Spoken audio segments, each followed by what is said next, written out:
नमस्कार, स्वागत है आपका। आप देख रहे हैं एबीएन न्यूज प्लस।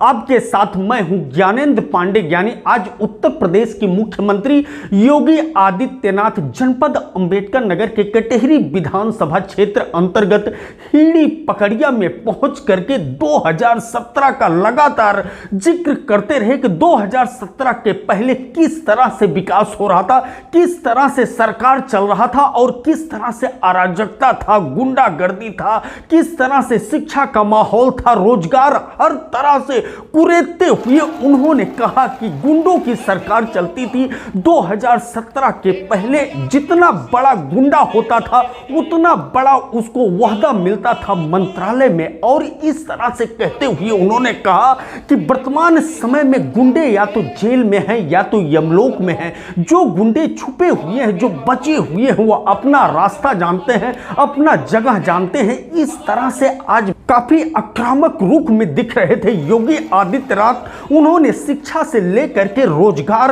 और विकास सभी पहलुओं को कुरेदने की कोशिश किया और अंबेडकर नगर को 12 अरब 31 करोड़ रुपए के परियोजनाओं का शिलान्यास और लोकार्पण किया। 6778 परियोजनाओं का शिलापट दिखाई दे रहा था। वहीं दूसरी तरफ शिव बाबा, बाबा झारखंडी, दरवन झील जैसे स्थानों को पर्यटन के मानचित्र पर लाने के लिए भी आज उन्होंने शिलान्यास किया। सब मिलाकर के आज धन का मुहाना एक तरफ जहां खोल रहे थे, वहीं दूसरी तरफ कटेहरी के जनता के दिल को जीतने की पूरी कोशिश कर रहे थे। और यही कारण रहा कटेहरी बाईपास का आज शिलान्यास उन्होंने किया, जो हरिओम पांडे एमएलसी का एक ड्रीम प्रोजेक्ट है और काफी दिनों से वो मांग कर रहे थे। कटेहरी की जनता काफी खुश नजर आ रही थी। वहीं दूसरी तरफ अंबेडकर नगर के छात्र छात्रा और बेरोजगार युवक जो वहां पर मौजूद थे, उनके चेहरे पर नूर दिखाई दे रही थी। तो हम आपको लेकर के चलते हैं सीधे कटेहरी विकास खंड अंतर्गत हीड़ी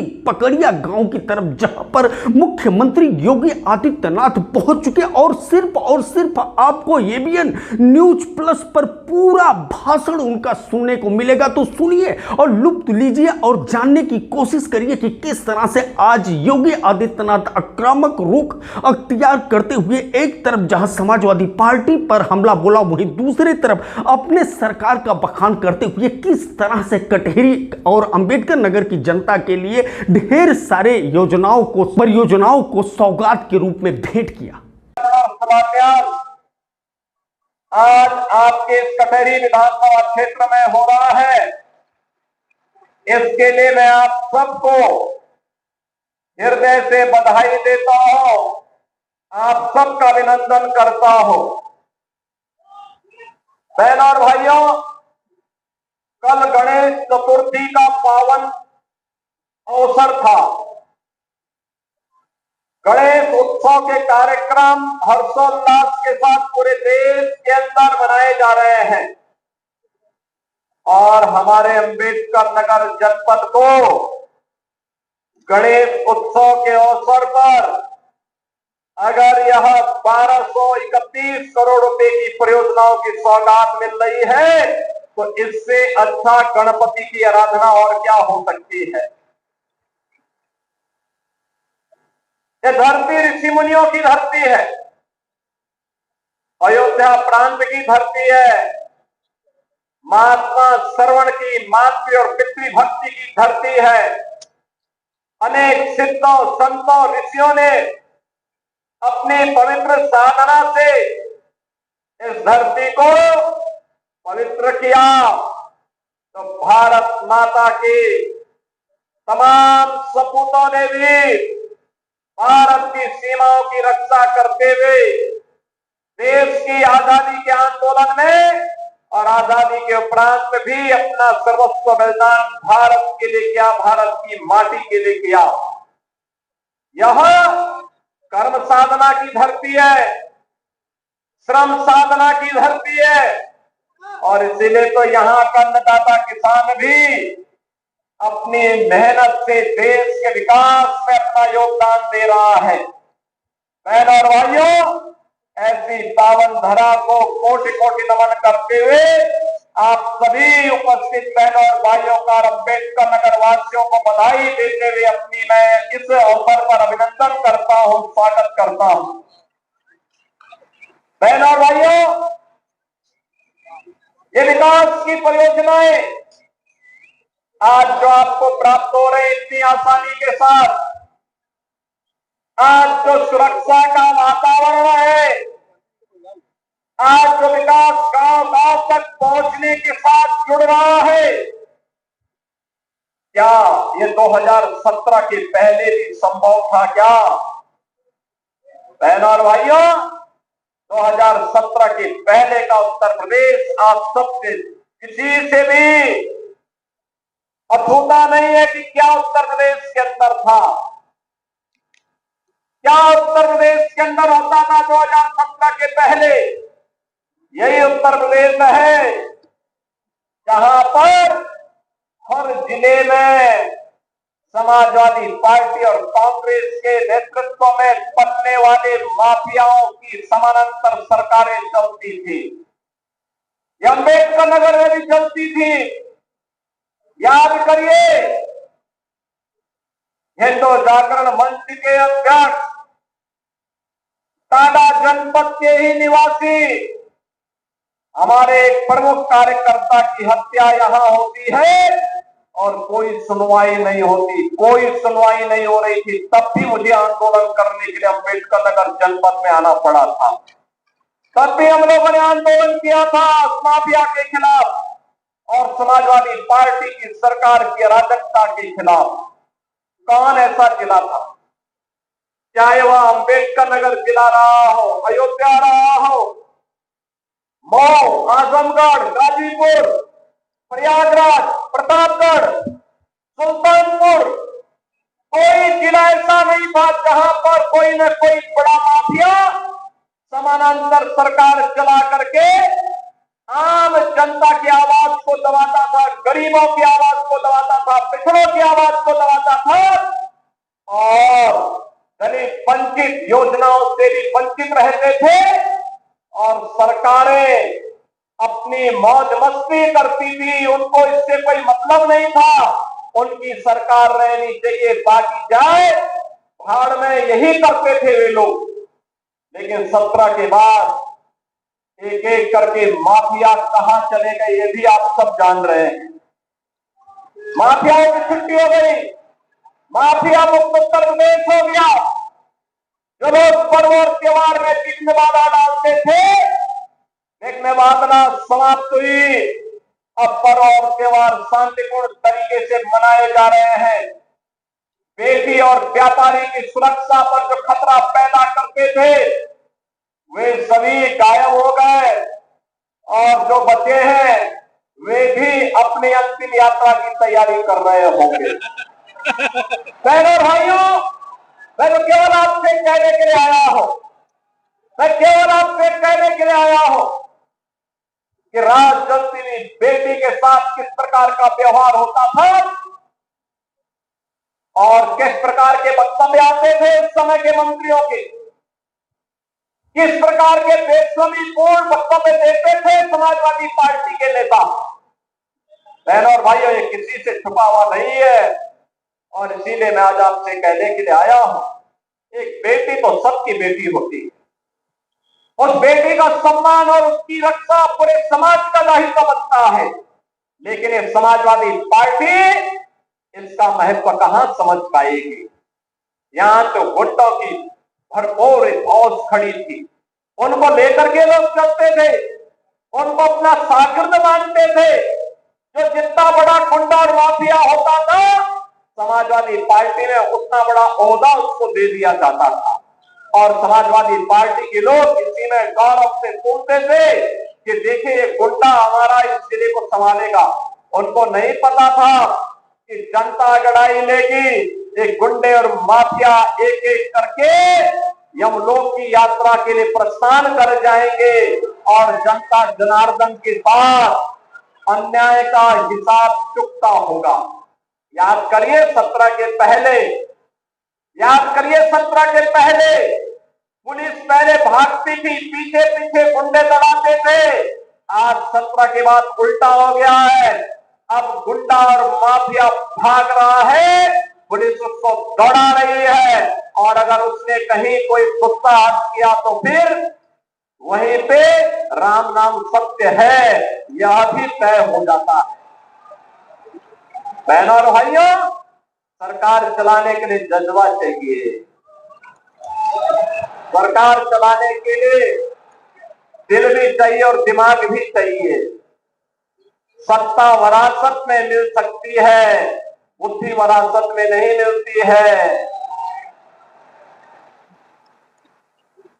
दिमाग भी वरासत में नहीं मिलता है। ये जो लोग सत्ता को अपनी पकौती मानते थे, वे लोग आज समझने लग गए हैं अब उत्तर प्रदेश में कभी उनको वापस नहीं आना है, इसलिए षड्यंत्र करने का प्रयास कर रहे हैं, अराजकता पैदा करने का प्रयास कर रहे हैं। उनका विकास से कोई लेना देना नहीं, उनका रोजगार से कोई लेना देना नहीं, उनका अन्नदाता किसानों से कोई लेना देना नहीं। बेटी की सुरक्षा हो, इससे उनका दूर दूर का कोई रिश्ता नहीं। उनको व्यापारी का सम्मान हो, इससे भी कोई दूर दूर तक रिश्ता नहीं। और तो आप देखते होंगे जब उनके किसी एक माफिया शागिर्द को, किसी डकैत को जो पुलिस मुठभेड़ में मारा जाता है, जब मारा जाता है तो इनकी दुखती हुई नस पर जैसे पुलिस ने उंगली रख दी हो, तब ये चिल्लाने लगते हैं। आप मुझे बताओ जो डकैत पुलिस मुठभेड़ में मारा गया,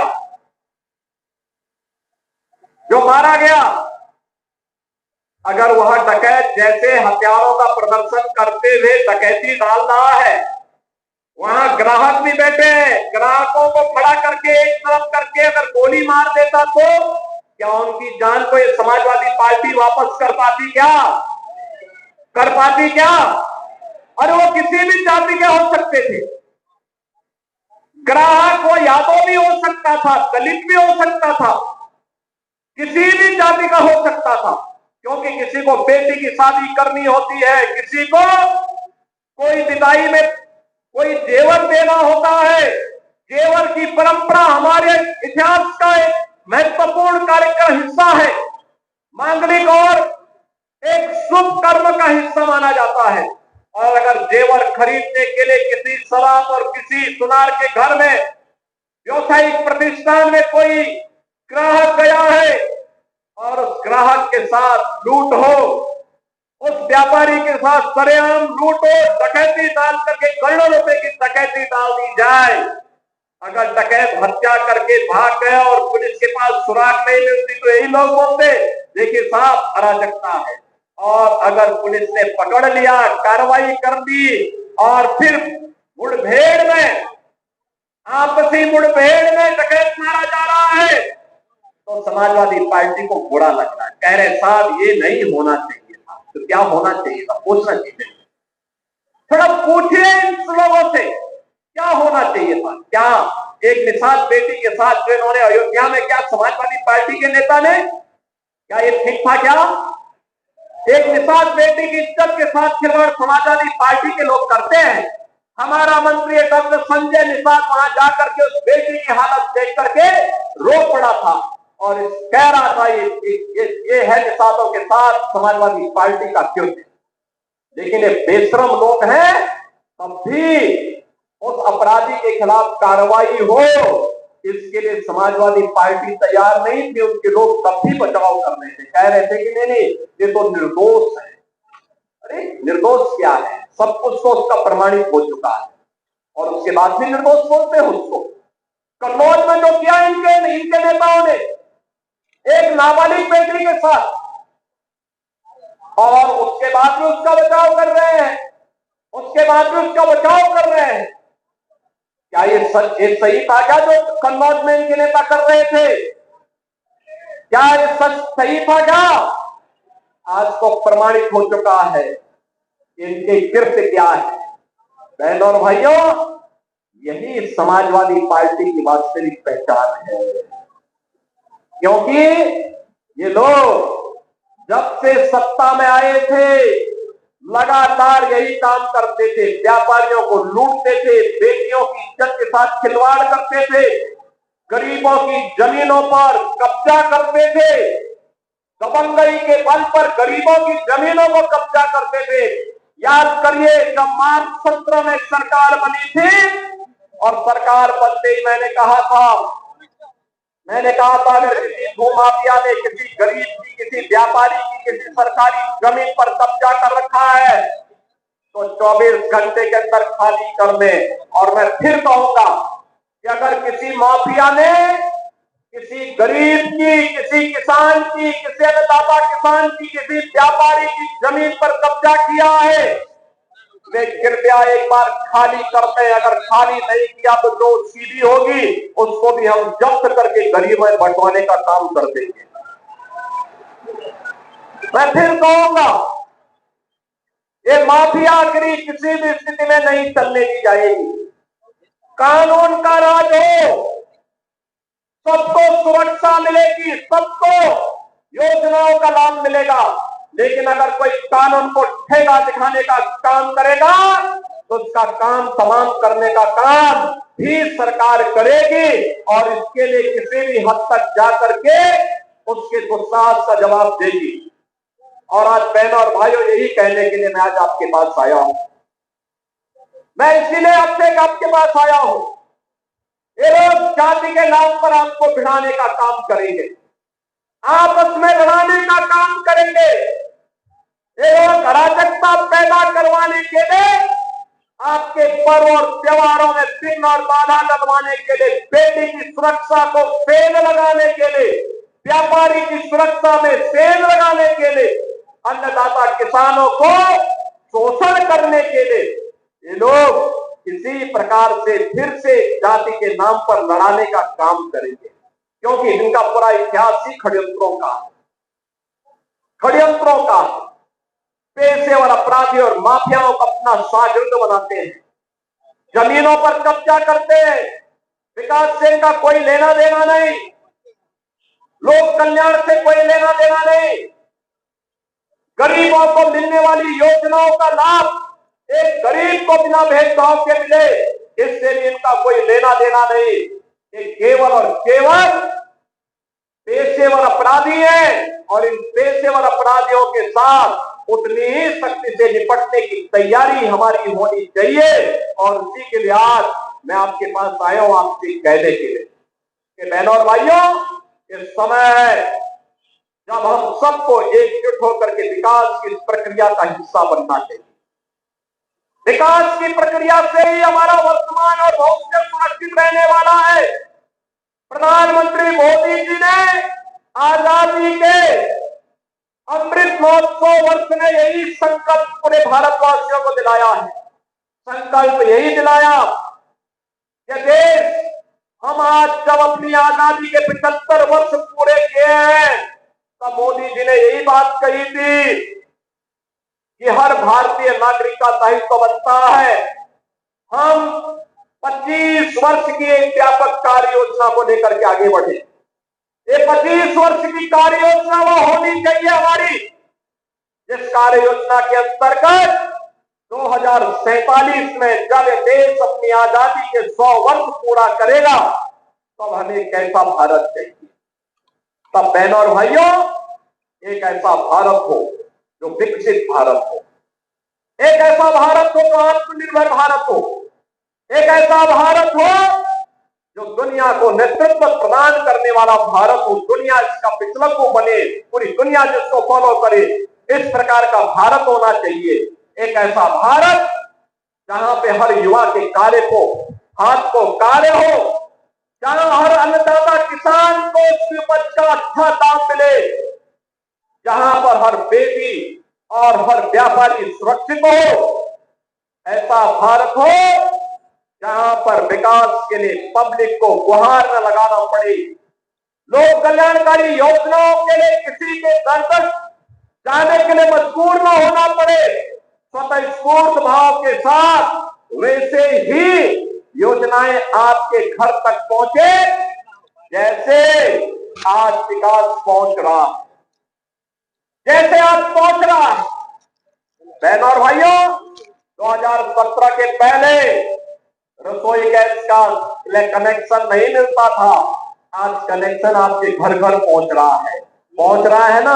आज कोई समस्या रसोई गैस के कनेक्शन के लिए कोई समस्या नहीं, समस्या का समाधान कर दिया।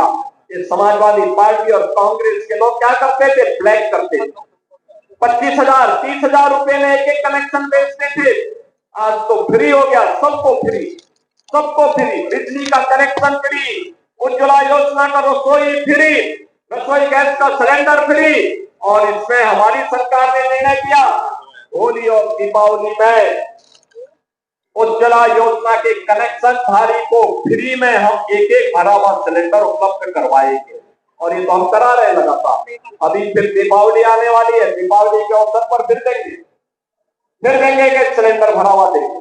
और मैं आपसे यही कहने के लिए आज आया हूं, हम सब आज विकास का मुकामी बने, प्रधानमंत्री मोदी जी के संकल्पों के साथ आगे बढ़े, नागरिक कर्तव्यों के साथ आगे जुड़े, आपकी सुरक्षा को और आपको विकास के साथ जोड़ने का दायित्व हम लोग निभाने के लिए मंच आपके पास आया, आपसे कहने के लिए। एक जातिवाद की राजनीति करने वाले, मत और मजहब के आधार पर आपको लड़ाने भिड़ाने वाले लोग, ये केवल और केवल आपकी सुरक्षा में सेंध लगाने का षड्यंत्र करने जा रहे हैं। इनको आपसे कोई लेना देना नहीं होगा। ये लोग केवल बंटवारा करके फिर जब सत्ता में आने का कभी सत्ता में आए, कांग्रेस हो, समाजवादी पार्टी हो, बहुजन समाज पार्टी हो, इन लोगों ने तब केवल तुष्टीकरण के अलावा कुछ नहीं किया।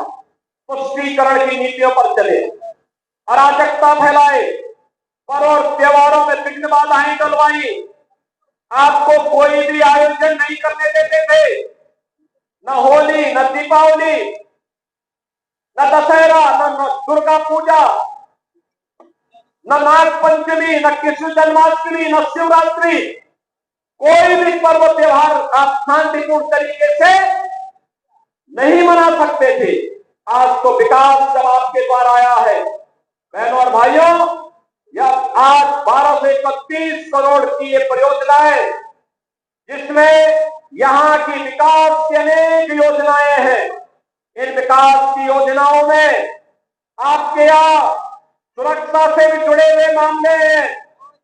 टाटा टेक्नोलॉजीज के माध्यम से प्रदेश की ITI को और आपके अम्बेडकर नगर जनपद की ITI को भी एक वर्ल्ड क्लास स्किल डेवलपमेंट के नए सेंटर के रूप में विकसित करने के कार्यक्रम का भी आज यहां उद्घाटन करने जा रहे हैं।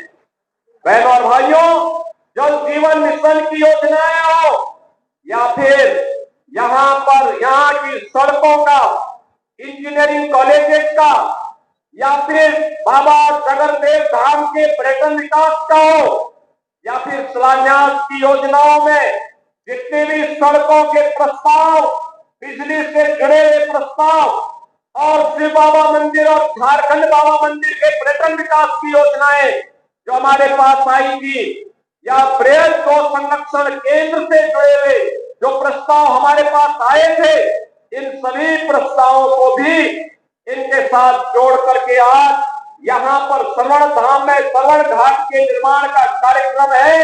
इन सभी योजनाओं को आज हम यहाँ पे लोकार्पण और शिलान्यास के साथ कार्य करने जा रहे हैं। बहनों और भाइयों, कटेरी विधानसभा की टर्बन झील को इको पर्यटन विकास की योजना के लिए भी आज हम यहाँ पे शिलान्यास करने जा रहे हैं। लोक निर्माण विभाग की 25 परियोजनाओं का, सड़क की परियोजनाओं का जो कटेरी विधानसभा क्षेत्र से थी, इनके लिए भी धनराशि देकर के इनका शिलान्यास हो रहा है। पावर कारपोरेशन से जुड़े हुए भी जो सब स्टेशन और विद्युतीकरण के कार्य के थे, उनको भी हम यहाँ पे शिलान्यास करने जा रहे हैं। CSC कटेरी के पब्लिक हेल्थ यूनिट का निर्माण का प्लाट का भी आज यहाँ पे शिलान्यास होने जा रहा है। और 140 राजकीय नलकूपों के आधुनिकीकरण, 4 राजकीय नए नलकूपों की स्थापना के लिए भी आज उसका भी शिलान्यास यहाँ होने जा रहा है और श्रवण धाम में पर्यटन विकास की कार्य योजना को भी आज हम सब यहाँ पे शिलान्यास करने जा रहे हैं। बहनों और भाइयों, इसके साथ ही यहाँ पर आज हम लोग कटहरी का जो बाईपास है, कटहरी के इस बाईपास के निर्माण के लिए भी आज हम इसको भी स्वीकृत करके इस कार्यक्रम को भी आगे बढ़ाने जा रहे हैं। बहनों और भाइयों, ये जो इतने सैकड़ों करोड़ रुपए की परियोजनाएं आपको विकास के लिए मिल रही है, ये विकास की योजनाएं इसलिए आपको उपलब्ध करवाई जा रही है जिससे आपके जीवन में परिवर्तन हो, खुशहाली आए, हर हाथ को काम हो, हर खेत को पानी मिले। इस संकल्प के साथ मोदी जी ने 2014 में जो मंत्र दिया था देशवासियों को, वह मंत्र तो इसी संकल्प का था। मोदी जी ने कहा था हम विकास कराएंगे सबके लिए, सुरक्षा देंगे सबको, सुशासन का लाभ देंगे सबको, लेकिन तुष्टीकरण की नीति पर नहीं चलेंगे। आप मुझे बताओ, अगर भारतीय जनता पार्टी की मोदी जी के नेतृत्व की सरकार तुष्टीकरण की नीति पर चलती तो क्या कश्मीर में धारा 370 समाप्त हो पाती क्या? क्योंकि उसमें तो कांग्रेस, समाजवादी पार्टी, ये सभी, इनको देश की कीमत पर ये लोग राजनीति कर रहे हैं और राम भक्तों का लहू बहाने वाले क्या अयोध्या में राम मंदिर का समर्थन करते? क्या तुष्टीकरण के पोषक लोग क्या अयोध्या में राम मंदिर के निर्माण के पक्षधर थे? क्या अरे आपकी आवश्यकता थी, देश की आवश्यकता थी, भारत की आस्था का सम्मान होना था, अयोध्या में राम मंदिर के निर्माण का संकल्प जो था उस संकल्प को पूरा करने का काम भी किया गया और इसलिए मोदी जी ने उस समय एक ही मंत्र दिया था देशवासियों को और वह था सबका साथ, सबका विकास। विकास सबका। अब जो सड़क यहाँ की बनेगी, ये लगभग 40 के आसपास सड़कें या बाईपास जो यहाँ का बनेगा, आप मुझे बताओ क्या इससे केवल भाजपा के ही लोग जाएंगे क्या? केवल हिंदू ही जाएगा क्या? अरे सभी लोग जाएंगे। जो शराब पे पथिक होगा हर व्यक्ति जाएगा। तो विकास तो यही है, विकास सबके लिए। राशन 15 करोड़ लोगों को मिल रहा है, क्या किसी की जाति देख करके, किसी का मत और मजहब देख करके राशन दिया जा रहा है क्या? 15 करोड़ लोग उत्तर प्रदेश के अंदर राशन की सुविधा फ्री में प्राप्त कर रहे हैं। ये तो सबके लिए है। 56 लाख गरीबों के मकान बनाए गए, 10 करोड़ लोगों को प्रदेश के अंदर आयुष्मान भारत की सुविधा उपलब्ध हुई। क्या एक चेहरा देख करके दिया गया क्या? बहनों और भाइयों, उज्ज्वला योजना का कनेक्शन हो, आयुष्मान भारत का कार्ड हो या फिर राशन कार्ड की सुविधा, राशन की सुविधा, विकास की योजनाएं हो या गरीब कल्याण की योजनाएं, इन योजनाओं में बिना भेदभाव के योजना का लाभ हर एक व्यक्ति को दिया गया। जब भारतीय जनता पार्टी भेदभाव नहीं कर रही है, बिना किसी भेदभाव के सबके साथ, सबका साथ और सबके विकास के साथ आपकी सुरक्षा, आपकी समृद्धि और आपके लिए सुशासन लाने के लिए प्रतिबद्ध है, तो आपका आशीर्वाद भी इसी रूप में भारतीय जनता पार्टी को प्राप्त होना चाहिए। प्राप्त होगा। आप लोग सहमत हैं? सभी लोग सहमत हैं? और हम लोग अभी पिछले दिनों आए थे यहाँ पे, टैबलेट और स्मार्टफोन की प्रक्रिया को आगे बढ़ाया था। 2 करोड़ युवाओं को टैबलेट और स्मार्टफोन दे रहे हैं। बहनों और भाइयों, उत्तर प्रदेश का युवा भी तकनीकी दृष्टि से सक्षम हो सके, इसके लिए उन्हें टैबलेट और स्मार्टफोन के साथ जोड़ने का काम किया जा रहा है, उसकी ट्रेनिंग दी जा रही है।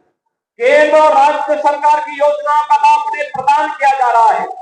और आज मैं आपको यही आश्वासन देने के लिए आया हूं, रोजगार मेला हो, ऋण मेला हो, टैबलेट और स्मार्टफोन का वितरण हो या सरकारी नौकरी, आज सरकारी नौकरी 6.5 लाख सरकारी नौकरी हम लोगों ने उत्तर प्रदेश के युवाओं को दिया है।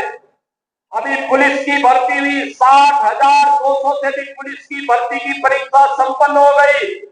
बहुत जल्दी उसका परिणाम भी आने वाला है। बहनों और भाइयों, 60,200 भर्ती एक साथ हो जाए, ये पहली बार उत्तर प्रदेश में हुआ है। उत्तर प्रदेश के हर जनपद का युवा उसमें भर्ती होगा और उसमें भी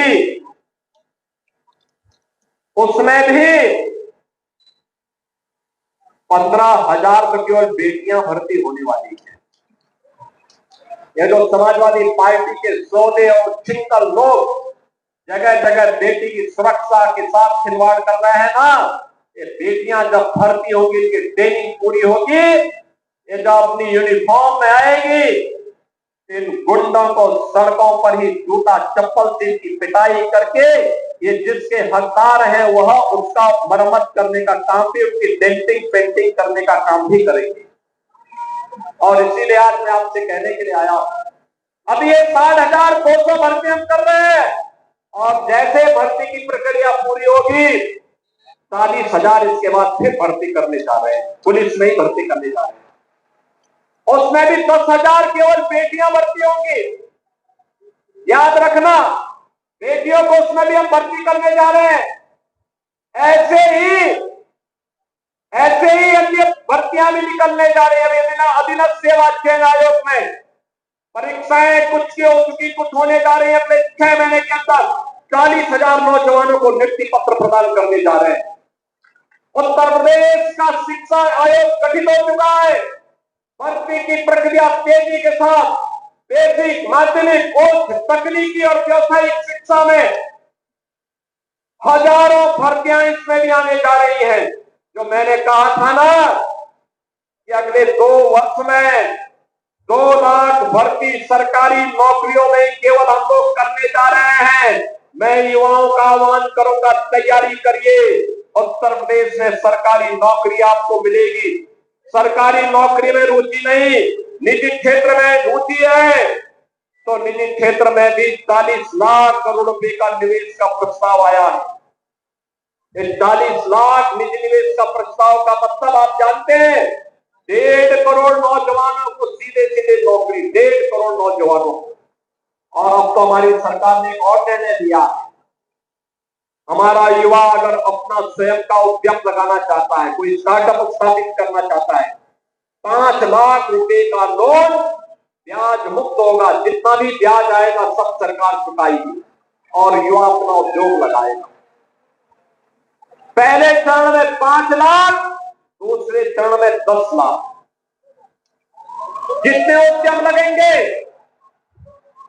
भी उद्यम लगेंगे, हम किसी न किसी ITI से, किसी न किसी डिग्री कॉलेज से, किसी न किसी पॉलिटेक्निक से जोड़ेंगे और कहेंगे कि फाइनल ईयर का जो प्रोजेक्ट बनता है, उस प्रोजेक्ट वर्क में फाइनल ईयर में इन बच्चों को अपनी संस्था के साथ जोड़िए। आधा मानते आप दीजिए, उसकी पढ़ाई भी करेगा और साथ साथ वह उस फैक्ट्री में या उस संस्था में काम भी करेगा। आधा मानते सरकार देगी, आधा वो संस्था देगी और नौजवान अपनी नौकरी के साथ साथ अपना पाठ्यक्रम और अपनी डिग्री, अपना डिप्लोमा, अपना सर्टिफिकेट का कोर्स भी पूरा करेगा। नौकरी भी, रोजगार भी और स्वतः रोजगार भी करोड़ों लोगों को लाने की दिशा में आज सरकार ने प्रयास प्रारंभ किया है। क्या ये लोग जिनके पास न दिल है न दिमाग है, क्या ये लोग कर पाएंगे? क्या ये समाजवादी पार्टी के लोग कर पाएंगे क्या? अरे उनको अवसर मिलेगा, फिर डकैती शुरू हो जाएगी, लूटपाट शुरू हो जाएगी, पर्व और त्योहारों में विघ्न बाधा फिर से शुरू हो जाएगी। ये तो पेशेवर दंगाई है, देखते नहीं, जब कभी अवसर मिलता है तो वहीं पे उठम पुट्ठा इनका आपस में ही शुरू हो जाता है। क्योंकि जब पब्लिक, इनको मालूम है आज के दिन पे पब्लिक को हाथ लगाएंगे तो पुलिस के डंडे उनके हाथ तोड़ देगी। इसलिए ये लोग आपस में ही उलझ जा रहे हैं, आपस में ही इनमें नोरा कुश्ती चल रही है। लेकिन बहनों और भाइयों, इनके बहकावे में आने की आवश्यकता नहीं। विकास, सुरक्षा और सुशासन के लिए आप डबल इंजन की भाजपा की सरकार के समर्थन के साथ, एनडीए के साथ खड़े होइए और मैं आपका आह्वान करूंगा, विकास, सुरक्षा और समृद्धि की गारंटी हमारी होगी, रोजगार और नौकरी की गारंटी हमारी होगी। विकास के लिए आपको कहीं भटकना नहीं पड़ेगा, बल्कि भारतीय जनता पार्टी और एनडीए के हमारे घटक दल इसमें आपके साथ सहयोगी बन करके आपके स्वाभिमान और सम्मान की रक्षा करने के लिए आगे आएंगे। और मैं फिर आपको आश्वस्त करता हूं, जो विकास के कार्यक्रम सरकार के चल रहे हैं, यहां भी हम लोग एक और कार्यक्रम करने जा रहे हैं। महाराज सुहेल देव का हम लोगों ने विजय स्तंभ और विजय स्मारक बहराइच में बनाया है, जहां उन्होंने गाजी को मारा था। सालार मसूद गाजी को जहां महाराज सुहेल देव ने मारा था अपने सौर ट्राकर से 1000 वर्ष पहले। और मैंने देखा है, सुना है, अंबेडकर नगर में भी महाराज सुहेल देव का किला है। महाराज सुहेल देव के इस किले की पुनरुद्धार के लिए ईएसआई के साथ हम बातचीत करेंगे। और बहनों और भाइयों, उस किले के संरक्षण के साथ वहां पर भी उनका एक भव्य स्मारक बने, इसके लिए यह भारत माता के महान सपूत हैं, राष्ट्र नायक हैं।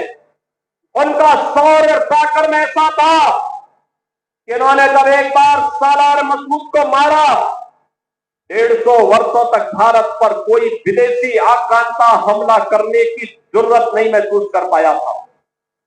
हिम्मत नहीं हुई फिर, और फिर मैं आपसे आश्वस्त करने के लिए आया हूं, सरकार आपके साथ रहेगी, अपने पूर्वजों का सम्मान करेगी।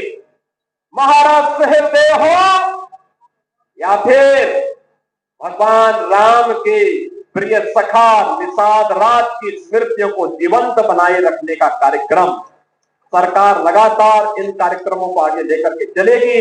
आज के इस अवसर पर ये 12 से 31 करोड़ रुपए की परियोजनाओं के लिए अंबेडकर नगर वासियों को और खास तौर पर कटहरी विधानसभा क्षेत्र के वासियों को हृदय से बधाई देता हूं।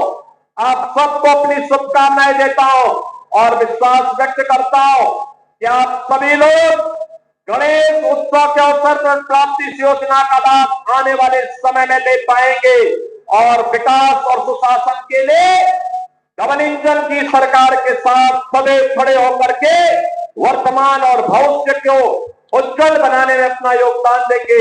आप सबके प्रति मेरी शुभकामनाएं। धन्यवाद। जय हिंद। जय जय श्री राम।